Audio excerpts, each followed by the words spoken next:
Everyone is going to die. We don't know the when, where, or how probably, but we know it's inevitable. I'm sure some of you have made your funeral arrangements, so don't you think your end-of-life care arrangements are just as necessary? As most of you know, I work as a nurse at the local hospital. I've seen families fight over end-of-life issues of a loved one when no advance directive is in place. I have also witnessed people die at peace and dignity because they have an advance directive and there is no family fighting. Years ago, I helped my mother write her own medical advance directive, and I acted as her DPOA. It's not always easy working as a DPOA for someone, but knowing that I'm doing what she wanted made it much easier, and it was good for the family. In an internet article by Consumer Health Division on the Mayo Clinic website entitled Living Wills and Advance Directives for Medical Decisions, the opening line is, "Living wills and other advance directives describe your wishes regarding end-of-life care. These legal documents speak for you when you are unable to speak for yourself. Because unexpected situations can happen at any age, all adults need advance directives." Let's begin with the definition of an advance directive. I have given each of you a copy of the advance directive form so you can see what I'm talking about. An advance directive is a legal document consisting of two parts, a living will and a medical durable power of attorney.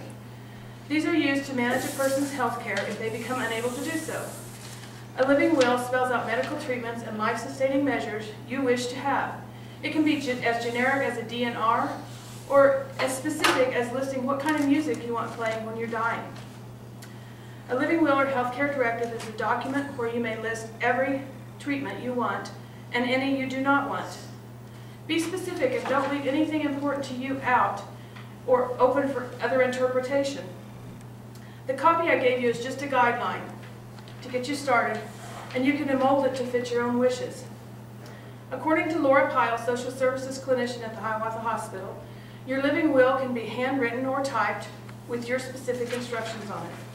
Although it is not recognized in the state of Kansas, the 5 wishes form can be filled out and attached to the Kansas required form. It is a form where you list specific treatments and specific things you wish to be done at your end-of-life care. It is currently recognized in 42 states as a legal living will and used in all 50 states and other countries. It is available from the website that I will give you after the speech. Is a living will enough? Probably not. A living will does not cover every situation. So a medical durable power of attorney is just as important. This is on the other side of your sheet. A durable power of attorney for healthcare decisions appoints someone you ask and designate to make medical decisions in the event that you cannot do so, such as a coma or a severe stroke. This kind of power of attorney allows the designate to make only healthcare decisions, no financial, no estate.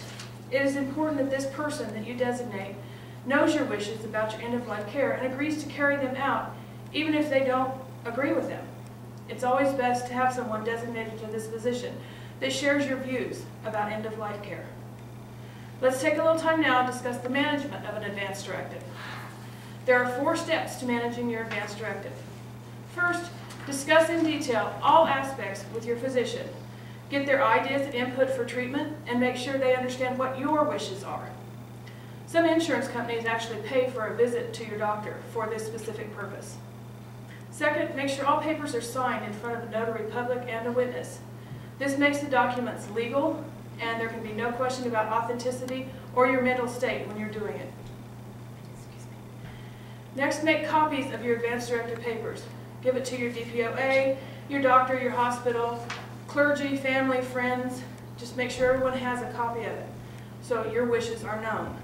Last, know that your advance directive can be changed or canceled at any time, but only by you. Excuse me. There are many reasons why you may wish to change your advance directive. You may be diagnosed with a terminal illness. Your DPOA may get sick, or their beliefs change. New treatment could become available, or maybe you just change your own beliefs. You should review these papers often, and each time you do, make any changes you want and initial and date them each time you review them. Okay, I've explained to you what an advance directive is and how to manage it. Now let's discuss why you need one now. We all know we're going to die, but it's still scary to think about no matter how young or old you are. This is indicated by the large number of people who haven't filled out an advance directive. According to the article in the Wall Street Journal on August 18, 2009, entitled "Preparing for the Final Hours" by Melinda Beck, less than 1/3 of American people have an advance directive, and less than 1/2 of nursing home residents have an advance directive. When there's not an advance directive in place, family is forced to make end-of-life decisions for the person. So an advance directive is as much for the living as it is for the dying. Who do you want to make your end-of-life decisions? Your family or you? According to the Patient Self-Determination Act of 1991, all healthcare facilities that receive Medicare and Medicaid funds are required to ask patients if they have an advance directive and make it available.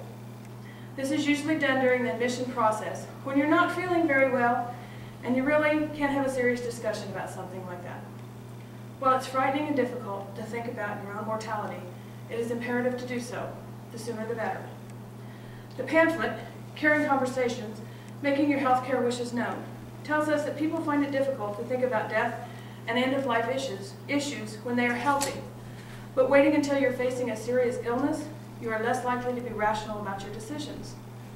When faced with your own mortality, you tend to reflect, deny, bargain, attempt to get your affairs in order, and you have so many other worries that it makes it difficult to even think about decisions concerning your health care at your end of life. I'd like to give you some examples of highly publicized cases where there was no advance directive, just to reinforce the reasons why they are imperative. No one wants to put their loved ones in a position where they are forced to get the courts and lawyers involved in your end-of-life care decisions. That is exactly what happened in the cases of Terri Schiavo, Nancy Cruzan, and Karen Quinlan. As reported in their book, Planning for Uncertainty, Living Wills and Other Advance Directives, David Dukas, MD, and William Reichel, MD, tells of the story of Terri Schiavo and how her husband wanted to end life support measures on his comatose wife, and her parents did not want to do that. They wanted to keep the measures in place. Each side said they knew what Terri wanted if something like this should happen. The court sided with the husband after many highly publicized court battles, and she was allowed to die. And in the case of Nancy Cruzan, who was injured in an automobile accident over in Missouri that left her brain dead and on a respirator, her parents were forced to petition the courts repeatedly to be allowed to act as her guardians and in life-sustaining measures. This caused them 8 years of pain and financial burden. The case of Karen Quinlan reads much the same. In the book A Better Way of Dying by Jean Fitzpatrick, MD, and Eileen Fitzpatrick, JD, they tell of how Karen quit breathing and went into a coma for unknown reasons. She was put on a ventilator and fed through a tube to keep her alive. 4 months later, the doctors and the parents concurred that she was not going to recover, and the parents chose to stop the ventilator. The hospital, being a Catholic facility, decided they could not do this. Activist groups told them it would be homicide to disconnect the ventilator. The courts initially sided with the hospital, and the parents appealed many times and eventually won the battle. The ventilator was turned off, and the patient lived another 9 years, being fed through a tube and in a coma. She finally succumbed to pneumonia. These 3 cases not only caused grief and heartache for all loved ones of these women, it split families and cost thousands and thousands of dollars in unwanted and unnecessary medical treatments and tests, and in lawyer fees and court costs. Having an advance directive in place would have saved these women's families in so many ways, and it would have allowed them to die with dignity, which is the right thing to do for everyone. Those are highly publicized cases, but maybe you know of similar cases close to home, or have had the misfortune of being involved in one. I have given you much to think about today. I have explained what an advance directive is, how to manage it, and I have given you 3 heart-wrenching examples of what happens and has happened when there is no advance directive in place. So in conclusion, I think you must ask yourself 3 things. Who do you want making your end-of-life decisions? You or your family? Do you want to burden your family and loved ones with making your end-of-life decisions and possibly bearing the financial burden as well? Are you ready to meet with your doctor and get your own advance directive written? Thank you.